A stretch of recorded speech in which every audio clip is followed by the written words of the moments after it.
we need a certain amount of fat in our diet, and we need a certain amount of healthy fats in our diet because it plays a role with body function and overall health. So why dietary fat is important: it's for cell and hormone production. It is a source of energy.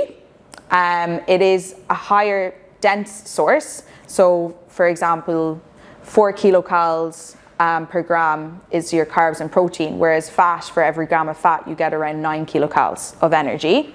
It also helps with the absorption of vital fat-soluble vitamins. So this is our A, D, E, and K, and also helps with insulation of organs. So yeah, it is painted in a bad light, but we do need a certain amount of fat in the diet, and particularly in terms of making sure we're staying energized and staying in a good energy balance throughout training. We don't want to be restricting our fat intake when we're training very heavy loads or training sessions.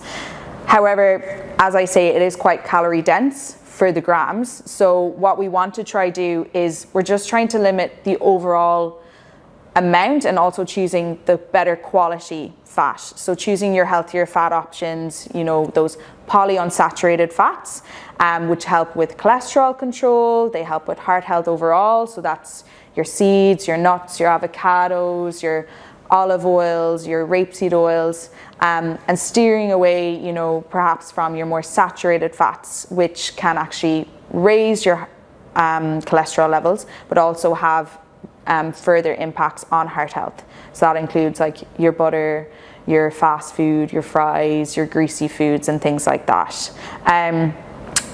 People are wondering, compared to, you know, the average population or athlete, how much fat recommendation is. It's the same for both. There isn't, you know, a specific athlete recommendation out there.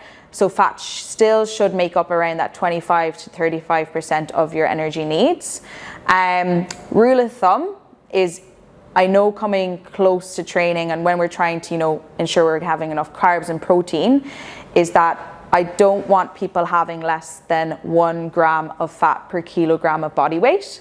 And this is to help make sure that we're staying in the right energy balance and reducing the risk of going into what we call relative energy deficiency, which can impact our function in terms of body function. It can impact our performance in sports, but also puts us at higher risk of injury.